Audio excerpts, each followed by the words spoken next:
Olá pessoal, agora vamos avançar nos métodos de análise de falha. Root Cause Analysis, análise de causa raiz de falhas.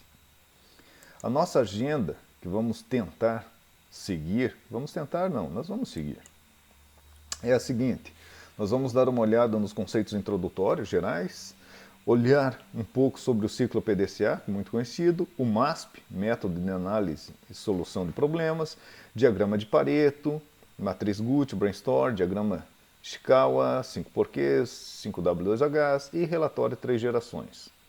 Essas ferramentas a gente vai dar uma olhada nesse curso. Nós temos algumas referências para aprofundar as pesquisas da ABNT, do Deacon, Lafraia, Connor, Palerose e assim sucessivamente. Tem até o meu livrinho aqui, Rodrigues, Marcelo, Gestão de Manutenção Elétrica e Eletrônica. Também a gente trabalha algumas dessas ferramentas. Alguns sites onde vocês podem buscar também mais materiais sobre o assunto. Então vamos lá. Nós estamos trabalhando com análise de causa raiz de falha, Root Cause Analysis, o RCA. Isso ele é entendido, pessoal que trabalha com gestão de conhecimento, como a espiral do conhecimento. Então tem várias ferramentas que vão ser trabalhadas. Nós vamos trabalhar todas elas, desde o PDCA até a árvore de falha, na nossa disciplina. Para cada uma das etapas aqui, a gente vai propor alguns trabalhos para vocês também. O que consiste essa metodologia? A metodologia serve para analisar de maneira lógica e estruturada o que a gente vai trabalhar, para você sempre ter um caminho para seguir para fazer análise. A gente vai estudar os mecanismos de falha, a causa raiz de falha, definir ações corretivas, mitigadoras, ações de bloqueio. E as aplicações dessa metodologia podem ser para processos produtivos, para manutenção, para análise de risco, segurança de processo, segurança pessoal e outras tantas. Na gestão de conhecimento, e o RCA, análise de causa raiz, é o que gera na confiabilidade. Então eu tenho registros e medidas de controle, e isso vai me gerar conhecimento.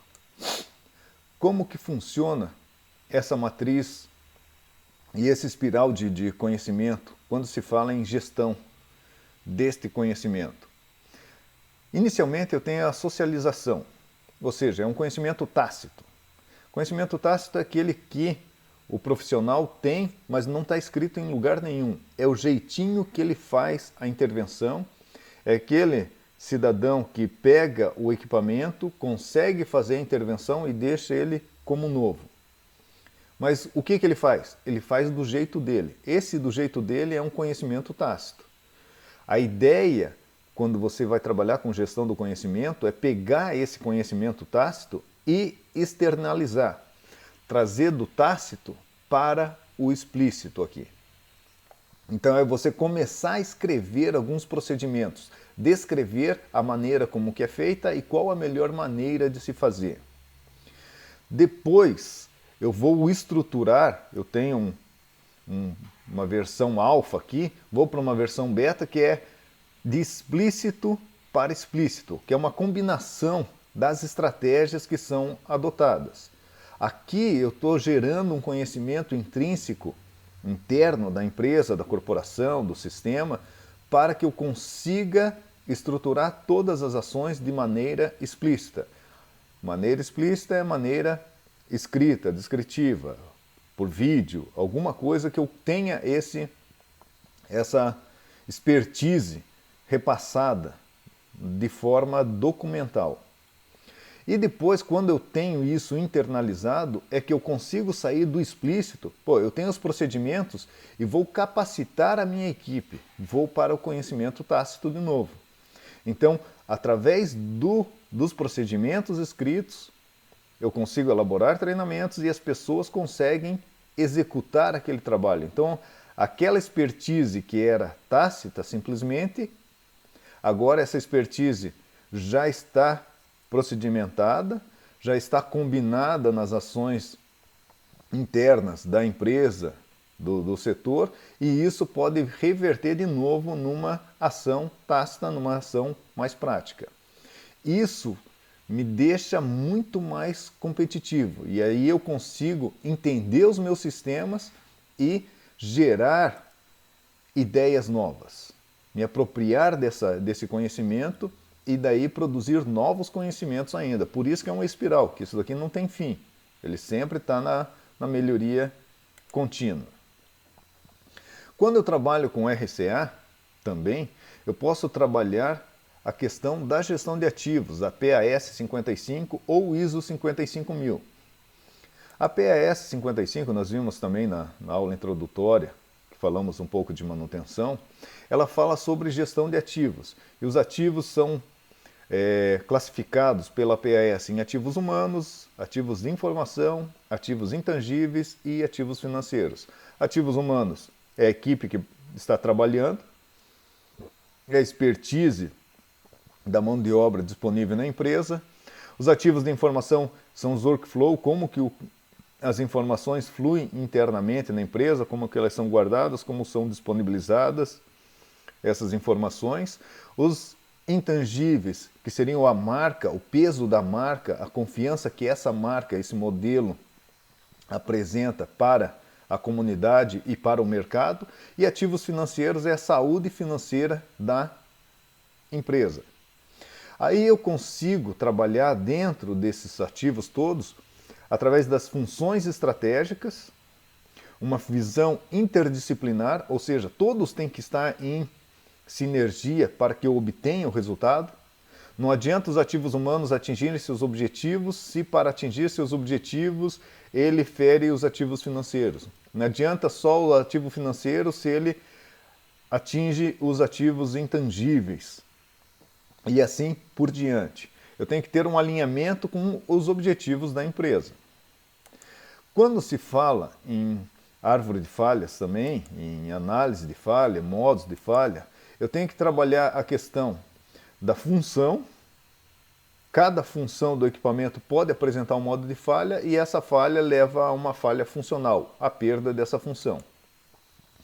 Vão ter várias causas que podem levar a esse modo de falha e vários efeitos desses modos de falha. Diferentes modos de falha podem gerar diferentes efeitos.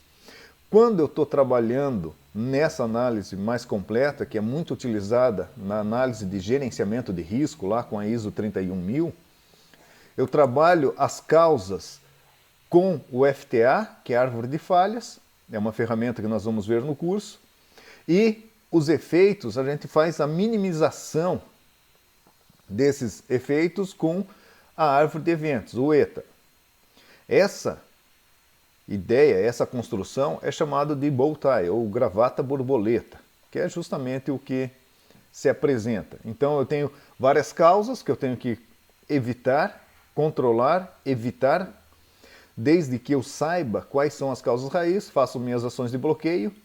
Mesmo com as ações de bloqueio posta, eu posso furar esse bloqueio e o modo de falha aparecer. Aí vão ter os efeitos. Então eu faço bloqueios para mitigar, diminuir os efeitos que esse modo de falha pode causar. Então eu trabalho nas duas áreas, uma para evitar e outra, caso aconteça, eu minimizo seus efeitos. Aí nessa análise de causa raiz, as fontes podem ser problemas físicos, são elementos tangíveis, observados e mensuráveis, problemas humanos, então a parte humana no processo também é extremamente importante. Você tem que capacitar a tua equipe, ela tem que ter condições de trabalho. Problemas latentes, consequências adversas que podem ficar dormentes por muito tempo. Por exemplo, eu tenho um motor elétrico com uma baixa resistência de isolamento. Mas se o tempo estiver seco, como nós estamos passando atualmente, esse problema não vai aparecer, porque o clima está tão seco que ele não gera umidade dentro do motor, então a resistência de isolamento, mesmo baixa, não vai interferir no funcionamento. À medida que venha chuva ou a umidade aonde esse motor está instalado aumente, essa condensação de umidade vai fazer fuga de corrente elétrica nessa parte ativa do motor, ou seja, vai ter um curto-circuito, porque ele já estava com baixa resistência de isolamento, que era um problema latente. Somado à umidade relativa que se acumulou nele, aí eu tenho curto-circuito, aí eu tenho o problema. Eu posso ter o problema classificado como desvio de um desempenho normal ou um estado de dificuldade que precisa ser resolvido. Dentro dessa estrutura, pegando aquele bow tie que nós já vimos, numa estrutura mais ampla, o que nós temos aqui são aqueles problemas físicos humanos ou latentes, com os seus gatilhos, que vão levar a um evento, uma falha. Essa falha, para evitar que aconteça, eu tenho que identificar quais são as causas raízes dessa falha. Para isso eu uso uma árvore de falha. Caso a falha aconteça, eu uso o quê? Uma árvore de eventos para criar barreiras e mitigar os efeitos. Quais são essas barreiras? Essas barreiras podem ser sensores, procedimentos, questão de comunicação, informação, treinamento da equipe, controles de qualidade e outras barreiras. Mas lembrando que cada uma da barreira, de acordo com o Reason, cada uma dessas barreiras é como se fosse uma folha de queijo suíço. É chamado até um modelo do queijo suíço. Onde, mesmo tendo uma fatia de queijo, você tem uns furinhos existentes nele. Vai ter um momento em que esses furinhos vão se alinhar e você vai ter uma causa que vai passar todas as barreiras, levando à falha. Então, primeiro, você reforça essas barreiras para evitar que a falha aconteça, através da FTA. Aconteceu a falha, eu crio outras barreiras para mitigar os efeitos. E assim a gente vai trabalhando, e por isso que é tão importante essa análise de causa-raiz. Os benefícios dessa análise. A solução para as situações de falha, causas múltiplas, tratamento de causa-raiz, evitando que a falha aconteça, encontrar respostas para o que aconteceu, por que aconteceu, quais são as ações mitigadoras. Aí eu estou trabalhando o quê? Com a gestão do conhecimento. Eu estou entendendo o meu sistema, entendendo meus equipamentos para traçar a melhor estratégia. Isso para agilidade nas ações futuras, inclusive. Eu tenho também algumas armadilhas que eu preciso evitar. Por exemplo, concluir por intuição. Eu acho que... e toma uma decisão sem muita análise. Contentar-se com uma única solução. Sempre eu soluciono desta maneira. Independente qual seja o problema, eu sempre soluciono com a mesma maneira, sem comparar alternativas, sem se atualizar nas alternativas. E hoje nós temos muitos sensores, muita tecnologia que pode ser embarcada em alguns sistemas para evitar esse tipo de falha. Decidir pelo caminho mais curto, serviço de preguiçoso, pressa para resolver sem analisar corretamente o que está acontecendo. Dimensionar mal o problema, sem tomar em consideração outras esferas de decisão na empresa. Então eu penso que agindo dessa maneira eu solucionei o problema, mas na verdade está represando e vai estourar mais para frente. Isolar-se com o problema e não consultar ninguém. Tentar jogar para baixo do tapete, eu ficar martelando a cabeça para solucionar sozinho. Desprezar os detalhes que estão evidentes e agir de uma maneira isolada. Xenos coloca essa estrutura aqui de como que a gente pode trabalhar na análise do impacto do processo gerencial. Por exemplo, ele coloca aqui, num start inicial, cara, eu tenho autoridade, uns meios, aqui o Ishikawa, né? Fornecedores, são as entradas, e os itens, por exemplo, equipamentos. Itens de verificação do equipamento, taxa de utilização, número de paradas, tempo de interrupção. Todos esses fatores aqui estão envolvidos em equipamentos.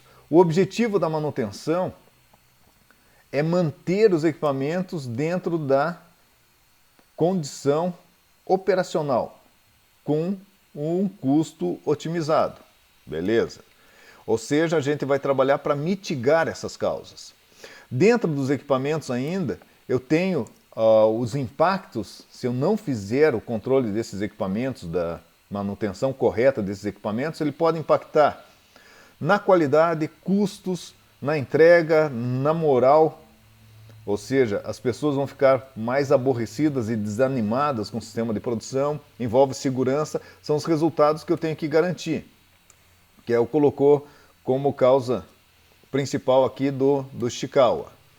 Nesses resultados entra a questão de responsabilidades, a satisfação dos clientes, quais as metas estabelecidas e o lucro e a sobrevivência do próprio empreendimento. Então, aonde nós vamos entrar com o equipamento, com a manutenção propriamente dito? É nessa etapa aqui. Que lembrando que para a empresa obter os resultados, ela tem que ter informações, matérias-primas, pessoas, condições ambientais, procedimentos e os equipamentos funcionando. Então nós, de manutenção, vamos deixar os equipamentos em condições para ter esses resultados. Na próxima aula nós vamos começar a trabalhar com o ciclo PDCA. Nos vemos daqui a pouco. Até mais.